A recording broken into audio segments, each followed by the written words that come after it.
Welcome. So our next presenter, I don't think needs a tremendous amount of introduction. His name's Jay Jack. I think most of you guys are familiar with who he is. He's the author of the Three Bad Bullies blog. He's the co-founder of Next Level Dogs and co-host of the Dog Training Conversations podcast.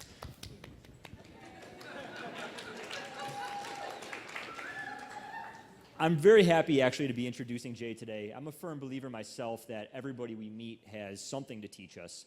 I first encountered Jay many years ago, way before the podcast, when nobody had any clue who he was. He popped up on a forum and he had some questions and he also had some ideas, and he came forward with an idea, I'm not going to extrapolate on it right now, of a little protocol for dealing with reactive or aggressive dogs, and he was looking for some feedback from people with a bit more experience because he was just getting into this game. And I responded immediately with, I love that, and I'm going to steal it. And I did.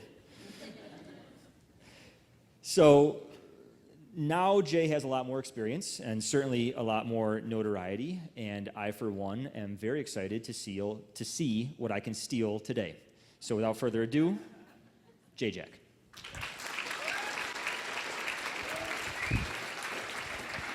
So most trainers look at tug as a way to burn a dog out, or as a way to possibly, like as a reward event for obedience. So if you do your sit, you get to play with the tug. If you do your down, you get to play with the tug. And some trainers use it to offset the stress of training, like they'll put a dog out and they'll do training the dog's not really enjoying, and then they'll break out a toy to try to like make up for the way that they just got done training. For me, tug has, well, gameplay in general, and I'm going to speak specifically about tug today, or toy-based play today, but play as a subject in general for me is going to encompass all the stuff that we're talking about. Like when I talk about the idea of play as training, today we're going to stick, because I only have a little bit of time, we're going to stick with just toy-based training, but personal play, play with food, harness games, like I do weight pull and mushing. There's a ton of different stuff that I do that falls in the category of play. And for me, play goes much, much deeper than just some burnout. Like it's not putting a dog on a treadmill, you know? So for me, the way that I look at it, like I'm into martial arts, if you can't tell by my gorgeous ears and flat profile, right? Like I've been training my whole life. And tug for me is like martial arts for dogs. And I know that sounds like kind of a trite, comparisons, martial arts for dogs, but it's like, for me, punching and kicking is not the totality of martial arts. Like martial arts teaches discipline, teaches deference, it teaches teamwork, it teaches self-control, teaches a ton of stuff that goes beyond just punching and kicking a bag, So for me, I think if you approach tug in a very deep way, it can have those same kind of deep benefits, and it's not just ripping on a toy with a dog. So before we get into how deep tug can go in the way that I look at it, we got to talk about some of the ways that I look at dog training in general, or some of the lenses that I kind of look at dogs through. Because if I start getting into how I think it affects dogs on a very deep level, and you don't know how I'm looking at dogs, it won't make as much sense right away. Next layer up is lifestyle. Lifestyle says that every dog is born with this natural lifestyle that will make it complete and whole, right? And you're born the same way. Right? Like how many people totally are like made whole by sitting in an office cubicle all day? Right? Like, man, shrinks will tell you, get out, spend time in the woods, spend time in the sun, spend time playing, spend time socializing with other people. The reason they tell you to do that stuff is because that's moving. All right.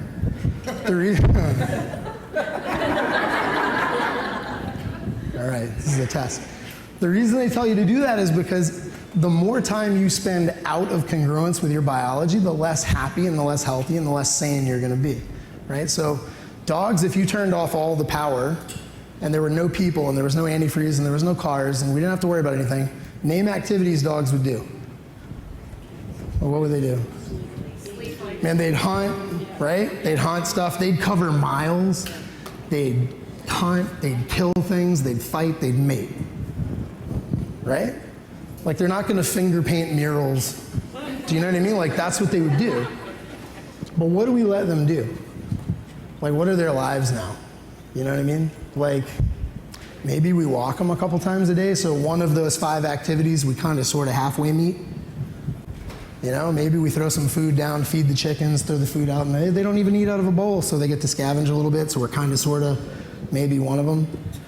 You know what I mean? But like, we're not giving them places to put this biological, fulfilling activities. They're not getting those things that like make them whole. Do you know what I mean?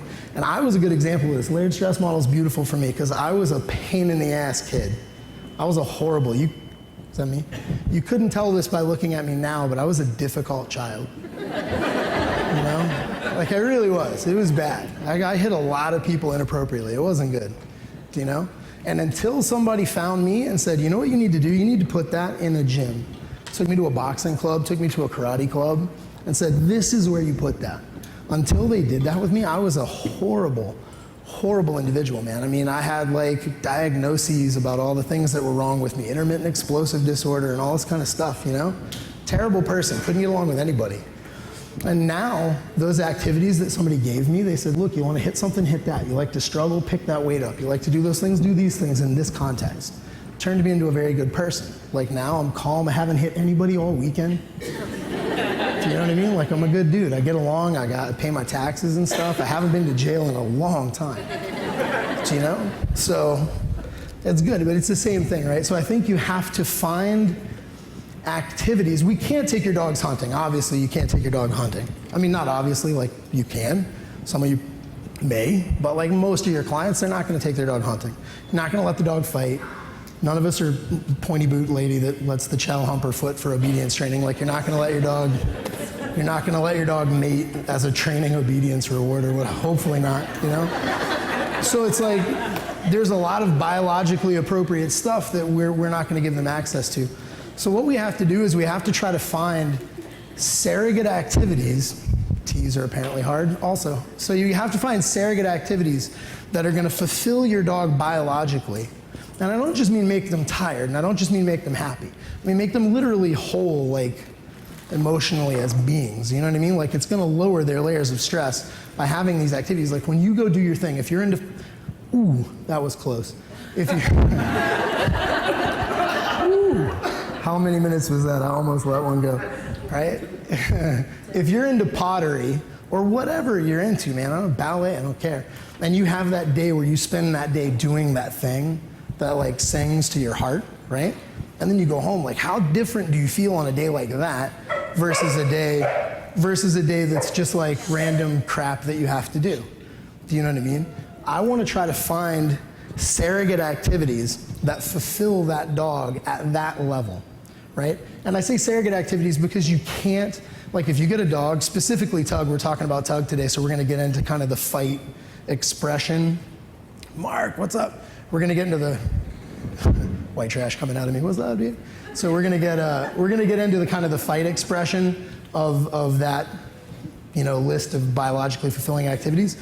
But it's like, you can't let your dog fight. Do you know what I mean?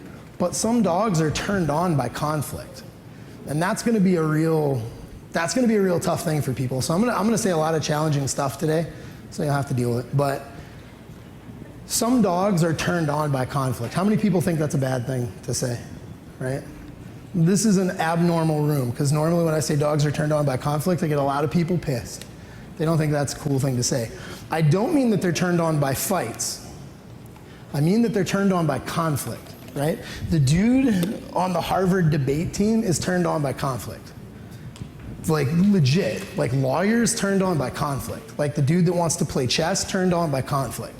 There's different flavors of conflict, right? Like, one person wants to play chess, but doesn't want to play rugby. They're both conflict games, but one has a drastically different vibe and flavor than the other. But dogs all like a little bit of conflict on some level, just like people do too. How many people want to play a video game that's not hard? Like, you want to play a video game that's challenging. You get turned on by things that are challenging. It's hard because you got to dig in and try. Right? So we're all turned on by a little bit of conflict.